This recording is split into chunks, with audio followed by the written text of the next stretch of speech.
창세기 3장 9절에서 15절까지 말씀 찾도록 하겠습니다. 구약성경 창세기 3장 9절에서 15절 말씀 우리 한 절씩 교독하도록 하겠습니다. 창세기 3장 9절에서 15절입니다. 여호와 하나님이 아담을 부르시며 그에게 이르시되 네가 어디 있느냐?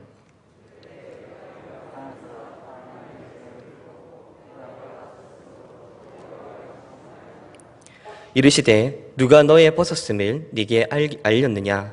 내가 너에게 먹지 말라 명한 그 나무 열매를 네가 먹었느냐?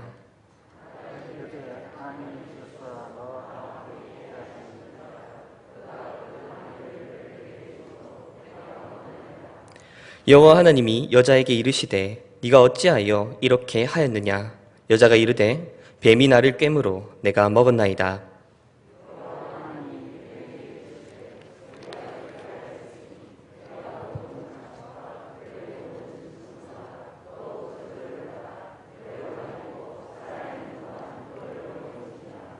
함께 읽겠습니다.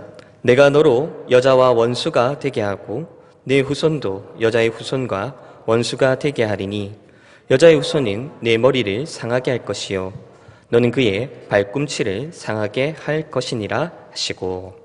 아멘. 한 군데 더 찾겠습니다. 로마서 5장 말씀입니다. 신약성경 246페이지쯤 로마서 5장 17절에서 19절 말씀인데요. 제가 봉독하겠습니다.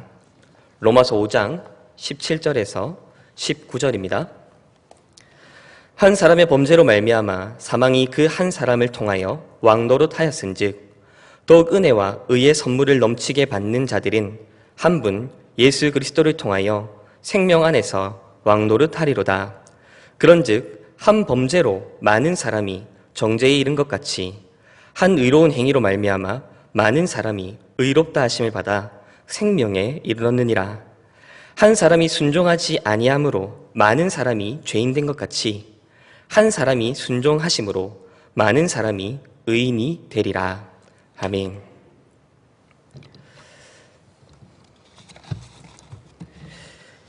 오늘 하이델베르크 요리문답 제4주일째를 배우고자 합니다. 그런데 혹시 각 가정에서 이 하이델베르크 요리문답을 직접 읽어보고 계십니까? 오후 예배를 드리러 오기 전에 이제 설교를 듣기 위해 준비를 하는 과정에서라든지 아니면 혹 설교를 듣고 난 이후에 이 설교 말씀을 더욱더 잘 기억하기 위해서 이 하이델베르크 요리문답을 읽고 계시는지요? 바라기는 오늘부터라도 혹은 이번 주간부터라도 이 하이델베르크 본문을 직접 읽어보시기를 권면드립니다. 그렇게 설교 시간을 통해 들었던 그 말씀들을 떠올려 보시고 그렇게 설교 시간에는 혹 다루어지지 않았더라도 하이델베르크 요리문답 그 자체가 우리에게 전달하고자 하는 그 내용들을 통해 우리 신앙의 유익을 누리시는 그런 성도님들이 되셨으면 좋겠습니다. 다들 기억하고 계실지 모르겠지만 하이델베르크 이 문답을 보시면 우리가 배우고 있는 이 하이델베르크 요리문답이 크게 세 부분으로 구성되어 있다는 것을 우리에게 말해주고 있습니다. 우리 이 문답을 같이 한번 봤으면 좋겠는데 앞에 화면을 보셨으면 좋겠습니다. 하이델베르크 이 문답을 보시면 크게 세 부분으로 구성되어 있는 걸 확인할 수 있는데 1부는 우리의 죄와 비참이 얼마나 큰가, 2부는 이 죄와 비참으로부터 어떻게 구원을 얻는가, 그리고 마지막 3부는 우리를 이 죄와 비참으로부터 구원하신 그 하나님께 우리는 어떻게 감사를 드릴 것인가, 이렇게 세 부분으로 나뉘어져 있는 것을 확인할 수 있습니다. 여기서 우리가 한 가지 주목했으면 하는 부분이 있는데 그것은 우리가 성경을 통해서 배워야 할 것은 단순히 우리가 어떻게 구원을 얻는가, 즉 우리가 구원을 얻는 방법만이 아니라는 사실입니다. 하이델베르크 요리문답은 우리에게 구원을 얻는 방법뿐만 아니라 우리의 죄와 비참의 그 크기 그리고 하나님께 감사를 돌리는 그 방법에 대해서도 우리에게 성경을 통해 배워야 한다라고 말을 해주고 있다는 사실입니다. 혹 어떤 분들은 그게 뭐 그리 대단한 일인가라고 생각하실지 모르겠습니다. 많은 사람들이 이 사실을 크게 신경 쓰지 않지요. 하지만 성경으로부터 죄를 배우는 것, 그것은 매우 중요합니다. 성경으로부터 죄를 배우지 않으면 우리는 성경이 말하는 구원 역시도 제대로 이해할 수 없습니다. 성경은 죄로부터의 구원을 우리에게 말을 해주고 있는데 정작 성경이 말하는 그 죄가 무엇인지 제대로 모른다면 우리가 어떻게 구원의 의미도 이해할 수 있겠습니까? 따라서 우리는 죄를 배워야 합니다. 무엇이 죄인지, 죄가 어떻게 시작되었는지, 그 죄가 우리 가운데 어떠한 모습으로 드러나는지를 우리는 우리의 경험, 우리의 생각, 우리의 상식과 판단을 통해서 배우는 것이 아니라 성경으로부터 죄를 배울 수 있어야 합니다. 그리고 우리는 지난 2주간을 통해서 바로 이 죄에 대해서 배웠습니다. 우리는 우리 죄와 비참을 어디서 확인할 수 있습니까? 우리는 우리의 죄와 비참을 율법을 통해서 확인할 수 있습니다. 우리의 죄와 비참은 어디로부터 비롯되었습니까? 우리의 죄와 비참은 우리의 시조 아담의 범죄로 말미암아 우리에게 들어오게 되었습니다. 우리의 죄와 비참은 우리에게 어떤 결과를 가져왔습니까? 우리는 하나님 앞에서 선을 행할 수도 없고 악만 행하는 그런 존재가 되어버렸습니다. 바로 이것이 우리가 지난 2주간을 걸쳐 하이델베르크 요리문답을 통해 살펴본 내용들입니다. 그리고 오늘 우리가 살펴볼 하이델베르크 9문답에서부터 11문답은 우리 안에 있는 이 죄성이 어떠한 모습과 어떠한 경향을 가지고 나타나는지를 우리에게 보여주는데요. 여기서 우리 하이델베르크 요리문답을 살피기에 앞서서 먼저 창세기 말씀을 잠시 살펴보도록 하겠습니다. 오늘 우리가 읽은 창세기 3장 본문은 아담과 그의 아내가 하나님께서 금지하신 선악을 알게 하는 나무의 열매, 곧 소위 선악과를 따먹은 그 직후의 이야기를 우리에게 들려주고 있습니다. 선악과를 따먹은 아담과 그의 아내는 자신들의 벗음을 보고 수치심을 느끼기 시작했습니다. 그래서 그들은 나뭇잎을 엮어 자신들의 몸을 가리고 동산의 나무 사이로 숨었지요. 바로 그때 하나님께서 아담을 부르십니다. 아담에게 이렇게 말씀하시지요. 아담아, 네가 어디 있느냐? 그런데 그때 아담의 대답이 무엇입니까? 내가 벗었으므로 두려워하여 숨었나이다. 지금 하나님께서는 네가 어디 있느냐라고 질문하셨습니다. 그런데 지금 아담은 자신이 왜 숨었는지, 왜 숨게 될 수밖에 없었는지를 말하고 있지요. 내가 벗었으므로 두려워하여 숨었나이다. 지금 이 하나님의 질문과 그리고 아담의 답변 사이에 오가는 이 분위기를 이해하시겠습니까? 하나님은 어디 있느냐 물으셨습니다. 그러나 아담은 숨은 이유를 대답합니다. 하나님은 장소를 물으셨는데 아담은 자신이 숨은 그 이유, 그 핑곗거리를 말을 하고 있는 것이지요. 이러한 사실은 그 다음에 오고 가는 대화 속에서 더욱더 분명하게 드러납니다. 아담의 대답을 들은 하나님께서는 다시 아담에게 물으십니다. 누가 너의 벗었음을 알게 하였느냐? 내가 너에게 먹지 말라 명한 그 나무 열매를 네가 먹었느냐? 이때 아담이 무엇이라 대답하지요? 하나님이 주셔서 나와 함께 있게 한 여자, 그가 그 나무 열매를 내게 주므로 내가 먹었나이다. 하나님께서는 지금 내가 먹지 말라 한 그 명령한 열매를 먹었느냐라고 물으셨습니다. 영어식으로 표현을 하자면 지금 하나님께서는 yes or no 퀘스천으로 물으신 것이죠. 예 혹은 아니요로 대답하면 되는 문제입니다. 그런데 지금 아담은 무엇이라 대답하고 있습니까? 하나님이 내게 주셔서 나와 함께 있게 한 그 여자, 바로 그녀가 나에게 그 열매를 줌으로 내가 먹었습니다. 라고 이렇게 대답합니다. 여기서 아담은 다시 자신이 그 열매를 왜 먹게 되었는지, 왜 먹을 수밖에 없었는지 그 이유에 대해서 말을 하고 있습니다. 표면적으로만 보면 지금 아담의 대답은 정직합니다. 적어도 내가 먹지 않았습니다 라고 거짓말을 하고 있지는 않지요. 그런데 과연 이 아담의 대답을 맞습니다 하나님, 제가 하나님께서 먹지 말라고 하신 그 열매를 먹고 말았습니다. 제가 잘못했습니다. 제가 바로 죄인입니다. 라고 하는 이런 정직한 고백과 반성의 대답이라고 우리가 이해할 수 있겠습니까? 결코 그럴 수는 없겠죠. 지금 이 12절에 기록된 아답의 대답을 풀어서 설명하면 이런 의미로 이해할 수 있을 것 같습니다. 네, 하나님, 제가 열매를 먹은 것은 맞습니다. 먹긴 했는데 잠시 제 이야기를 들어보십시오. 하나님께서 저 여자를 저와 함께 있도록 저에게 주시지 않으셨습니까? 그런데 바로 저 여자가 저에게 그 열매를 권했습니다. 제가 먹고 싶어서 먹은 게 아니라 저 여자가 저에게 열매를 권했다니까요. 그래서 먹었습니다. 제가 원해서 그렇게 된 일이 아니라 하나님께서 주신 저 여자가 저에게 주어서 먹게 되었습니다. 근데 하나님, 저 여자 하나님이 주신 여자 아닙니까? 지금 하나님께서는 금지된 열매를 먹었느냐, 먹지 않았느냐를 물으셨습니다. 그러나 아담은 먹게 된 경위를 설명합니다. 말이 좋아서 경이지 실은 이 죄의 책임을 다른 데로 돌리고 있는 것이지요. 내가 원해서 먹은 것이 아니라 저 여자로 인해서 내가 먹게 되었습니다. 이 일에 대한 책임은 저에게 있는 것이 아니라 저 여자에게 있습니다. 그런데 하나님, 저 여자는 하나님이 주신 여자가 아닙니까? 그러니 이 일에 대한 책임은 제가 아니라 하나님께 있습니다. 좋습니다. 물론 저도 이 열매를 먹은 책임은 져야 되겠지요. 하지만 하나님께도 일정 부분 그 책임이 있는 겁니다. 바로 이것이 아담이 대답하는 그 대답의 의미라는 것이죠.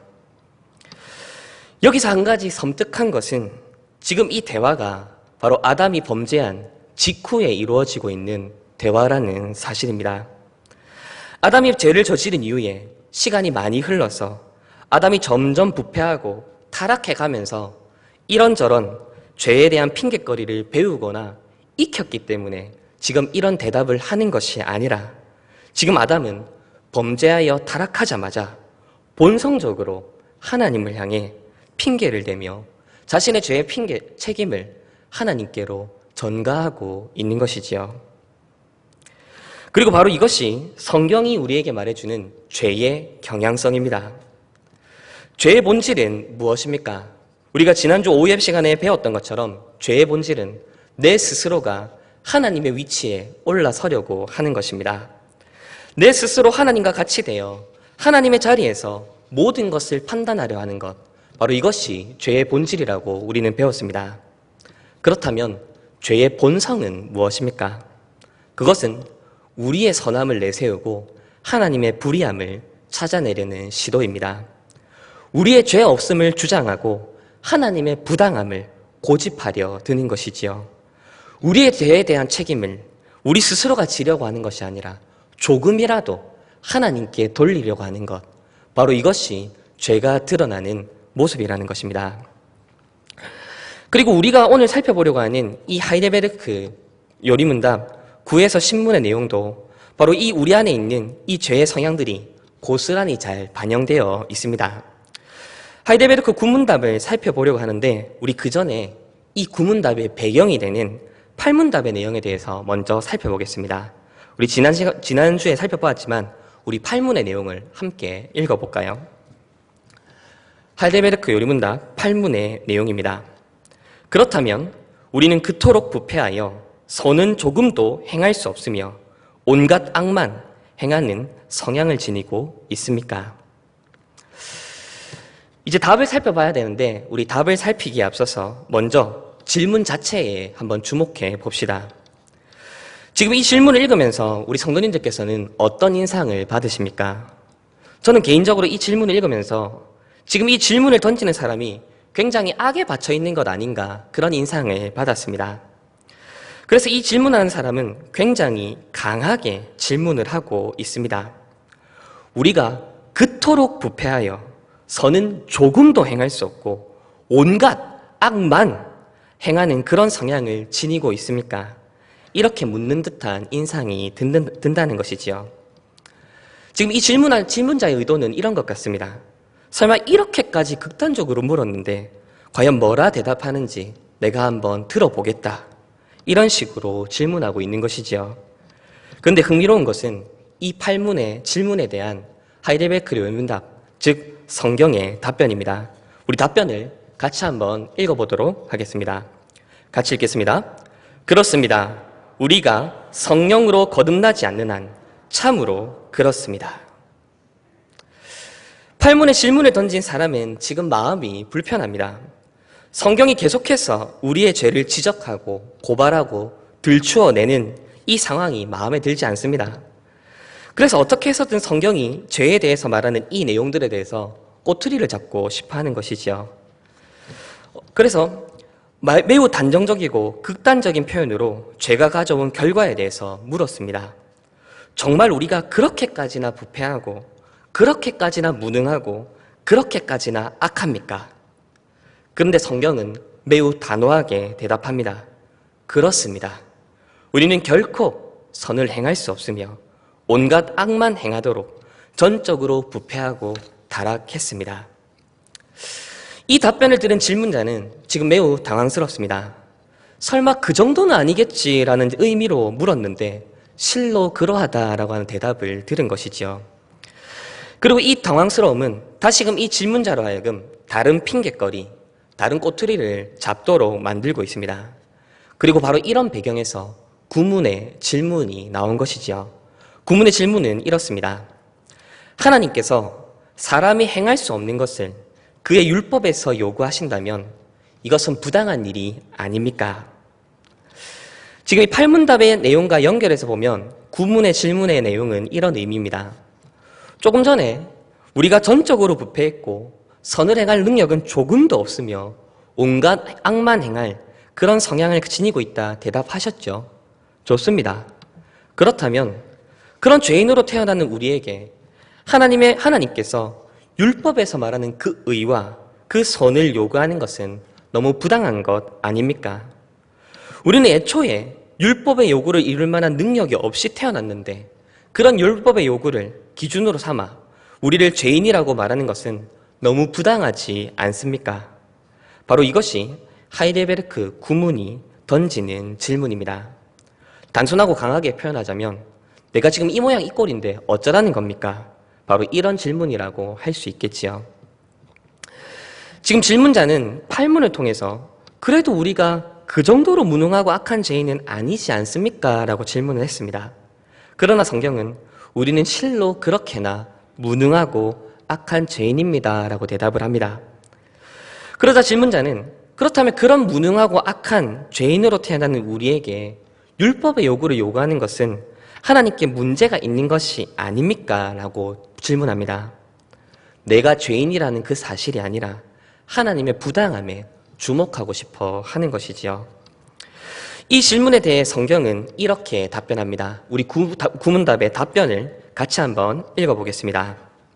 아닙니다. 하나님은 사람이 행할 수 있도록 창조하셨으나 사람은 마귀의 꿰매 빠져 고의로 불순종하였고 그 결과 자기 자신뿐 아니라 그의 모든 후손도 하나님의 그러한 성물을 상실하게 되었습니다. 지금 성경은 질문자에게 세 가지를 말합니다. 첫째, 하나님께서는 애초에 사람이 의와 선을 행할 능력을 가지도록 창조하셨다. 둘째, 그러나 사람의 고의적인 불순종이 바로 하나님께 주신 그 능력, 그 선물을 상실하도록 만들었다. 셋째, 그 죄의 결과는 아담 그 자신뿐만 아니라 바로 그의 후손으로 태어나는 모든 자들에게 영향을 끼치게 되었다. 이 세 가지를 이야기하고 있습니다. 지금 질문자는 하나님께서 부당하시다 말하고 싶어 합니다. 하나님을 부당하다 말하는 것을 통해 지금 자신에게 지어진 이 죄에 대한 책임을 조금이라도 덜어보고 싶어 합니다. 하지만 성경은 하나님께서는 사람이 의와 선을 행할 능력을 부여하셨다라고 말을 하지요. 그리고 사람의 고의적인 그 불순종이 바로 하나님께서 부여하신 그 능력과 그 선물을 상실하도록 만들었다 말을 합니다. 질문자는 끊임없이 자신의 죄에 대한 책임을 피해갈 길을 찾고 있습니다. 죄에 대한 책임을 벗어날 길을 계속해서 찾는 것이지요. 나에게는 죄가 없다고, 혹 죄가 있더라도 그만큼 심각한 것은 아니라고, 혹 심각하다 하더라도 그 원인이 나에게만 있지 않다고 그렇게 끊임없이 피할 길을 찾고 있습니다. 그러나 그렇게 파고들면 파고들수록 그가 확인할 수 있는 것은 여전히 하나님의 선하심과 우리의 죄와 비참뿐인 것이지요. 자, 그런데 하이델베르크 요리문답은 직접 다루지 않지만 많은 사람들이 이 지점에서 또 하나 제기하는 의문이 있습니다. 그것은 바로 이 구문답에서 대답한 이 내용이 아담에게는 적용이 가능하지만 지금 죄인으로 태어나는 우리에게는 적용해서는 안 되는 것 아니냐, 그렇게 묻는 것이죠. 사람들은 이렇게 주장합니다. 좋습니다. 타락하기 전 아담이 그런 선한 능력을 가지고 있었던 것은 인정합니다. 또 그 아담이 하나님께 불순종함으로 그런 능력을 상실하게 되었다는 것도 인정합니다. 그런데 말입니다. 그건 아담에게나 적용해야 될 문제이지 우리에게는 적용하면 안 되는 문제 아닙니까? 우리는 애초에 죄인으로 태어나고 애초에 의와 선을 행할 만한 능력을 가지지 못했는데, 그리고 우리는 애초에 악을 향해 기울어져 있는 그런 존재인데 그런 우리에게 율법의 요구를 요구하는 것, 그것을 지키지 못했다고 해서 죄인으로 낙인 찍는 것, 그것은 부당한 처사가 아닙니까? 바로 이것이 사람들이 제기하는 또 하나의 반론이지요. 사람들이 여기서 불만을 느끼는 지점은 크게 두 가지입니다. 첫째는 아담이 지은 죄에 대한 이 책임을 왜 후손인 우리도 함께 짊어져야 하는가? 두 번째는 좋다. 우리가 아담의 후손으로 태어나기 때문에 죄를 지닌 성향을 지니고 태어난다. 그까지는 인정하겠다.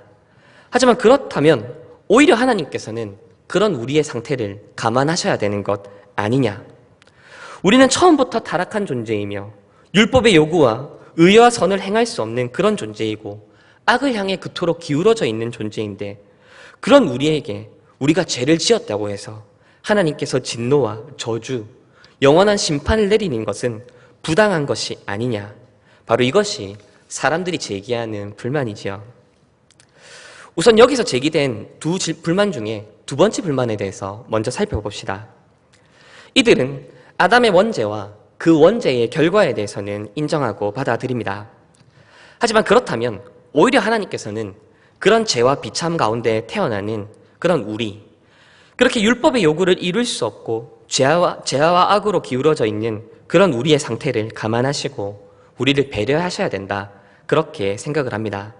왜냐하면 우리는 어쩔 수 없이 죄를 짓는 죄인이기 때문에 하나님께서는 그런 우리의 상태를 감안하셔서 우리를 용서하셔야 되는 것 아니냐는 것이죠. 그리고 어쩌면 바로 이런 배경에서 하이델베르크 신문답에 질문이 나온 것이 아닌가 생각이 듭니다. 하이델베르크 신문답은 이렇게 질문합니다. 하나님께서는 그러한 불순종과 반역을 형벌하지 않고 지나치시지 아니하시겠습니까?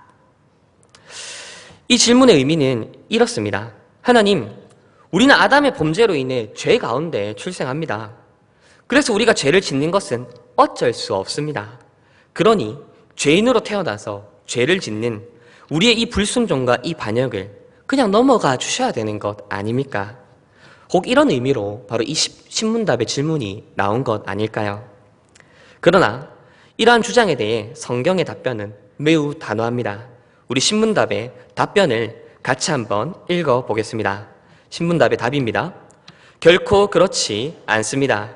하나님께서는 원죄와 자범죄 모두에 대해 심히 진노하셔서 그 죄들을 이 세상에서 그리고 영원히 의로운 심판으로 형벌하실 것입니다.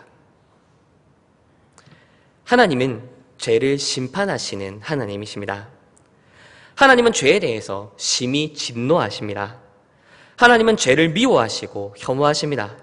따라서 하나님께서는 우리의 죄를 그냥 넘어가실 수도 없고 넘어가시지도 않습니다. 하지만 이 지점에서 사람들은 이렇게 반문합니다. 하지만 우리는 태어나길 그렇게 태어났는데요. 우리는 우리가 원하지 않아도 죄를 지을 수밖에 없는데요. 성경도 그 사실을 우리에게 말하고 있지 않습니까?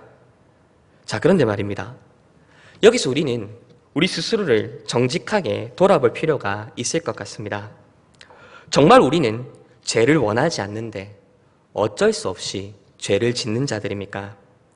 내가 죄인으로 태어났기 때문에 나는 죄를 원한 적도 없지만 내가 원하지 않는 그 죄를 내 안에 있는 죄성이 나의 의지와는 상관없이 나를 그리로 끌고 가는 것일까요?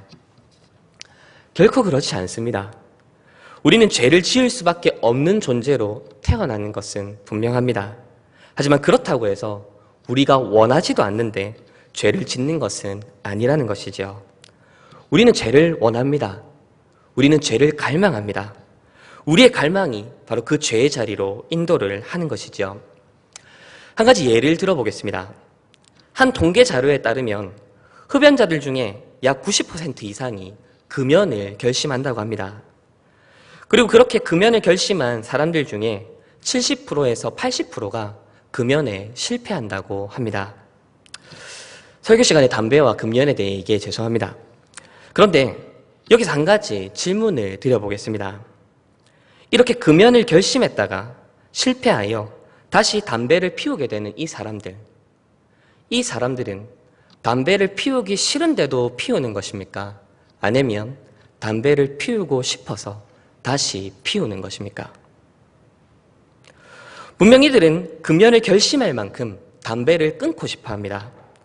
하지만 다른 한편으로 이들 안에는 그 담배를 끊고 싶다라고 하는 그 바람을 뛰어넘을 만큼의 담배를 피우고 싶은 욕망이 작용하고 있는 것이지요. 그리고 그 갈망이 그들로 하여금 금연에 실패하도록 만드는 것 아니겠습니까? 바로 이것이 중독이 지니고 있는 무서움입니다.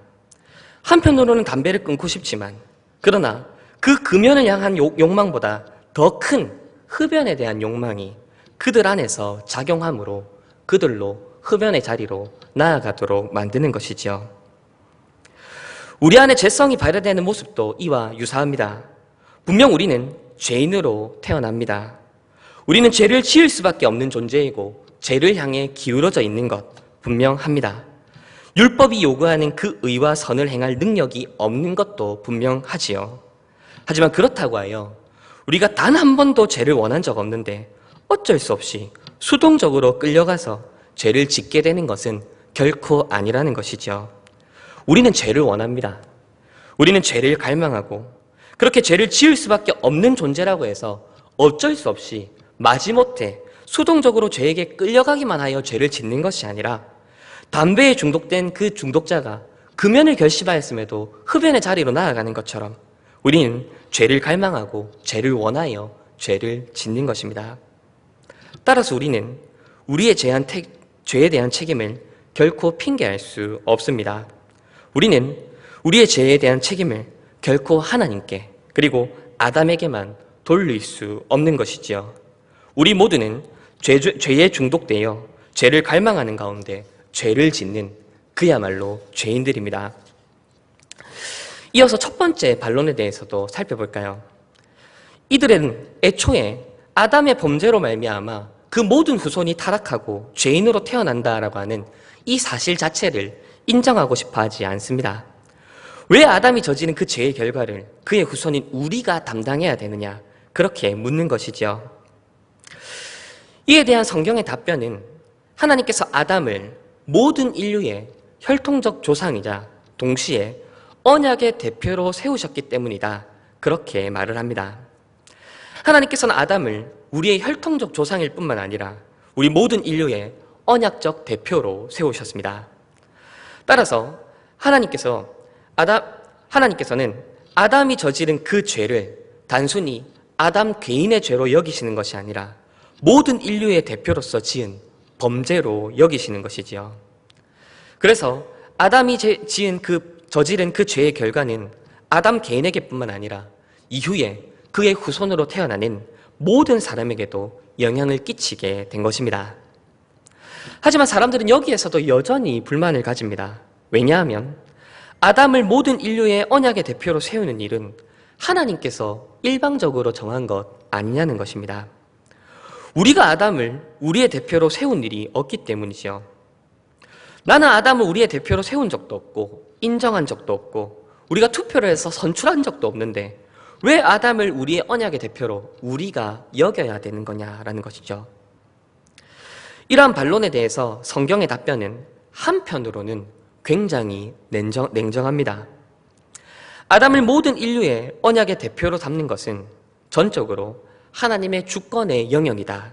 그렇게 말을 하는 것이지요. 하나님의 주권을 이야기하는 이 부분에 있어서 성경은 매우 단호합니다. 왜 그게 하나님의 주권이어야 되느냐? 이 사실에 대해서 변호하거나 우리를 설득하려 들지 않습니다. 그것은 창조주 하나님의 마땅한 권한이라고 성경은 단언하게 선언합니다. 자, 그러나 다른 한편으로 성경은 우리 이 불평과 반론에 대해 매우 놀랍고도 감격스러운 방식으로 답변을 해주고 있는데요.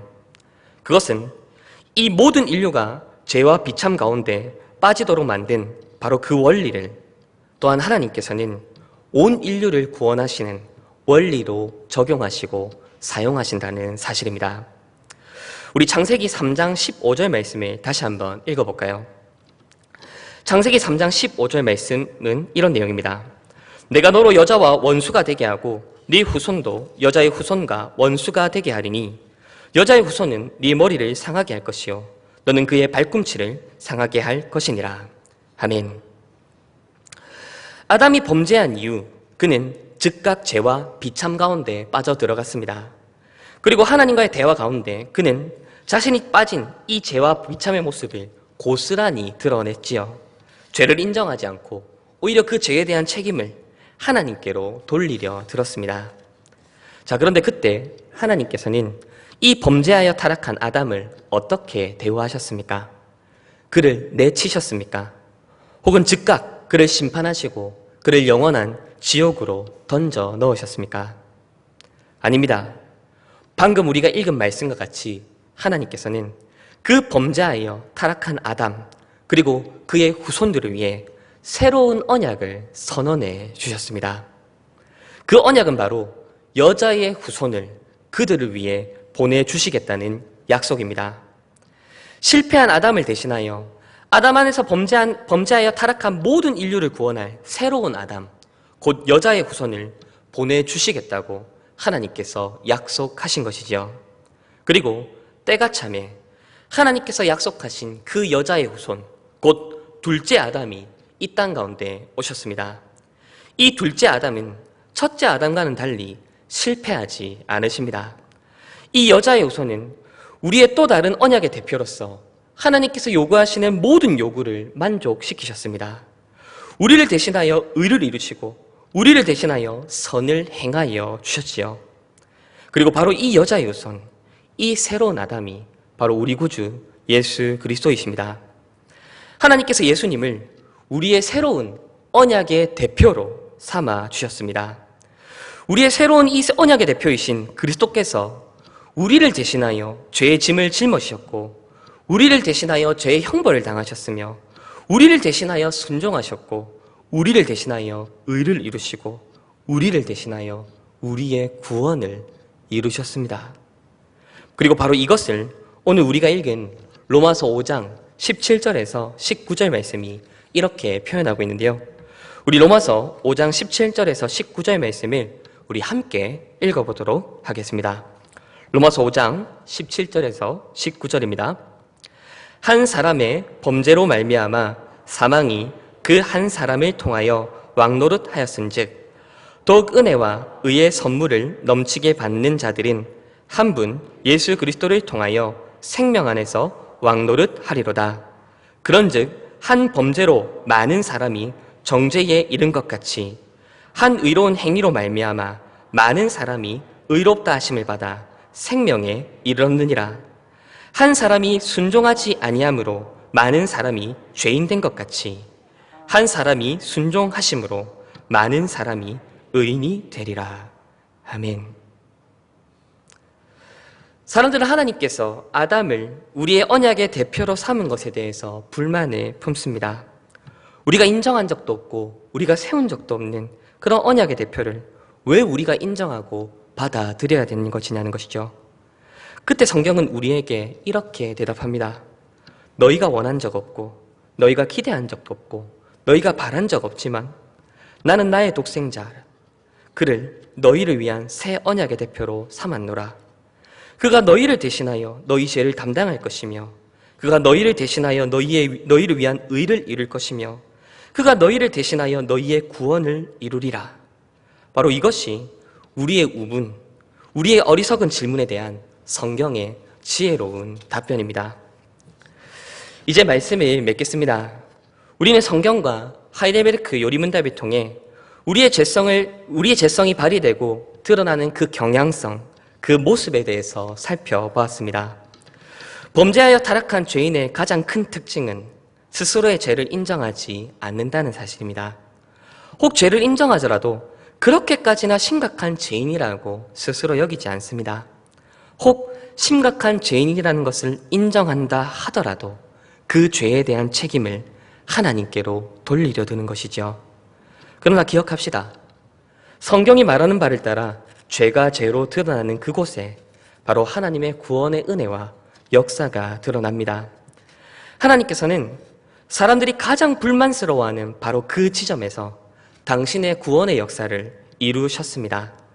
한 사람의 범죄로 말미암아 모든 사람이 죄와 사망에 빠지게 되었다는 바로 그 지점에서 하나님께서는 한 사람의 순종하심으로 말미암아 모든 인류를 구원하시는 그 구원의 역전을 이루신 것이지요. 아무쪼록 성경이 말하는 바를 따라 죄를 배우시는 우리 성도님들이 되시면 좋겠습니다. 그렇게 성경이 말하는 바를 따라 우리의 죄의 심각성을 깨닫는 우리가 되고 그리하여 우리의 죄를 죄로 인정하고 받아들이는 바로 그 지점에서 또한 우리를 위한 구원의 역사와 그 은혜를 베푸시는 하나님의 놀라운 손길과 그 은혜, 그 구원을 경험하시는 저와 우리 대형교회 성도님들 그리고 우리 언약의 자녀들 되기를 주님의 이름으로 부탁드립니다.